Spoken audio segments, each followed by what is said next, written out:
Hi, it's Scott Vogel on sex addiction. I'm going to answer the question asked by many, how can I recognize a sex addiction?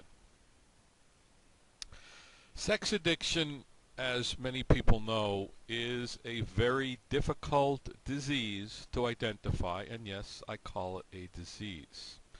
You see, many sex addicts are so ashamed, they feel so guilty, they're embarrassed by their disease, or they're in total denial that they won't and don't discuss it with anyone.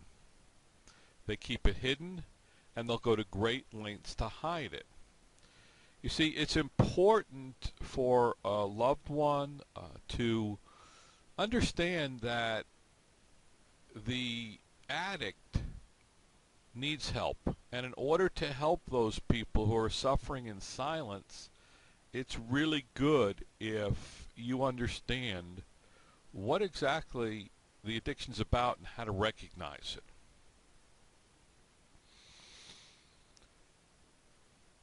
The sex addiction definition provided by SASH, the Society for the Advancement of Sexual Health, says that sex addiction is a persistent and escalating pattern or patterns of sexual behaviors acted out despite increasingly negative consequences to self and others.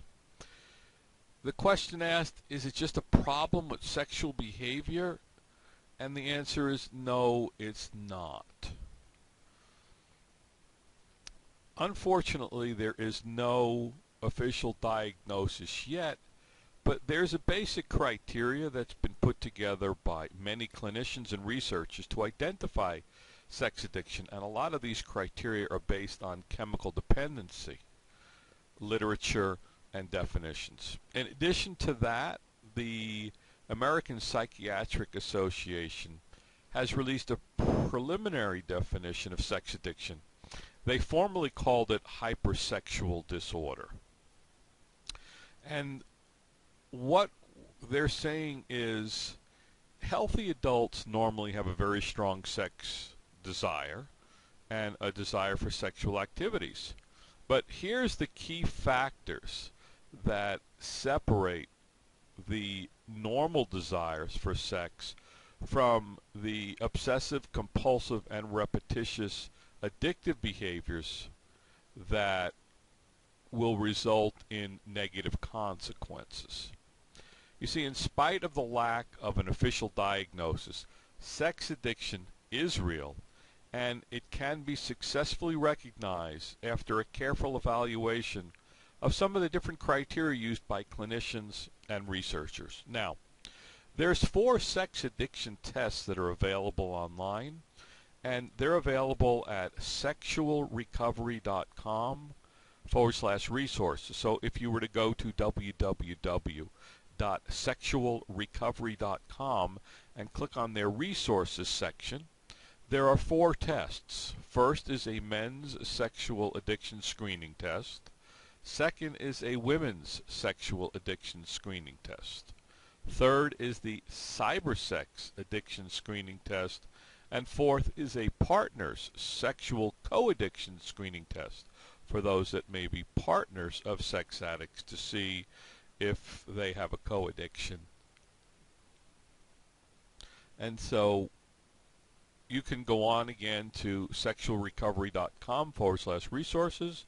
It's the website of the Sexual Recovery Institute run by Dr. Patrick Carnes, and you'll be able to locate these tests to determine if you or somebody you're living with or know has a sexual addiction. Now, the American Psychiatric Association said that there are 3 major factors or 3 major symptoms when discussing sex addiction. The first is that an excessive amount of time is spent. Second, that the individual repeatedly engages in the behaviors. And third, they have a desire to limit or stop, but they can't. Now we'll go over each one of these in a little bit more detail. So let's start with the first one. excessive amounts of time. The sex addicts will spend an excessive amount of time focusing on their sexual fantasies and their urges and planning for or engaging in their sexual behavior.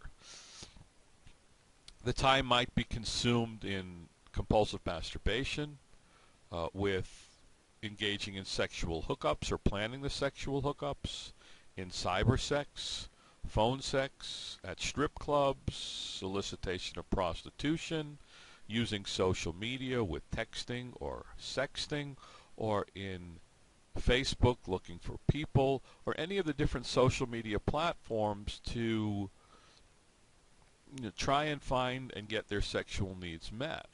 Now, many adults think about or engage in many of these activities. The defining difference between a healthy adult and one struggling with sex addiction, again, is the excessive amount of time spent in thinking or performing these activities. The second factor is repeatedly engaging in sexual fantasies, urges, or activities as a result of mood changes such as stress, pressure, fear, anxiety, depression, boredom, irritability.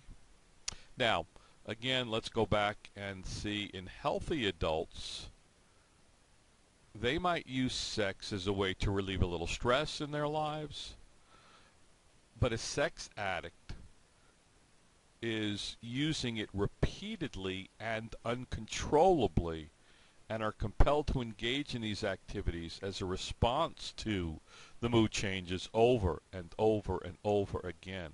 And that's where the cycle of sex addiction comes in, is they get into a mood change, they go to their sexual behaviors, they're finished, and then the mood changes of shame and guilt and stress and hopelessness come back in, so they do it all over again. A normal healthy adult might be a little stressed, have a little sex, and they move on, and that's the end of that. Now, the third is the desire to limit or stop. This is the final sign of sex addiction, is they try and limit or stop their fantasies, their urges, and their actions. The biggest problem here, and the difference between a sex addict and someone who's not, is they have little or virtually no success. Even when they're faced with devastating consequences, such as maybe a job loss or economic hardship or relationship problems or even criminal charges, they just can't, again, they can't or are unable to stop.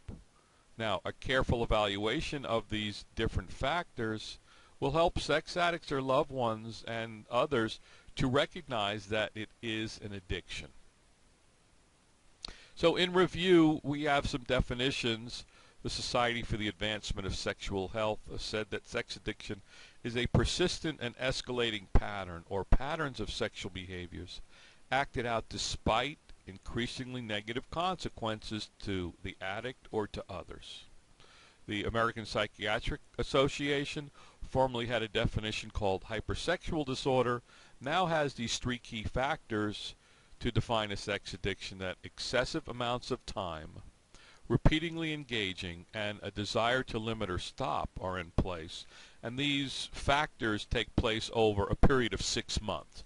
It's not like somebody spends a lot of time one day, they keep doing it, they want to stop, and they can't, but then next week they're done with it. So it has to take place over a 6-month period of time. And again, the tests are available, the 4 tests for sexual addiction, at sexualrecovery.com in the resources section. Visit our YouTube channel on sex addiction for more videos on sex addiction and recovery from sex addiction. Please visit our blog at onsexaddiction.com for a free video explaining what sex addiction is, the 7 symptoms of sex addiction, the 4 traumas of sex addiction, the 4 faulty core beliefs set up as the result of those 4 traumas, and the solution, the 7 paths of success in recovery from sex addiction. You'll also find more information, videos and articles about sex addiction and sex addiction recovery. This is Scott Vogel on sex addiction.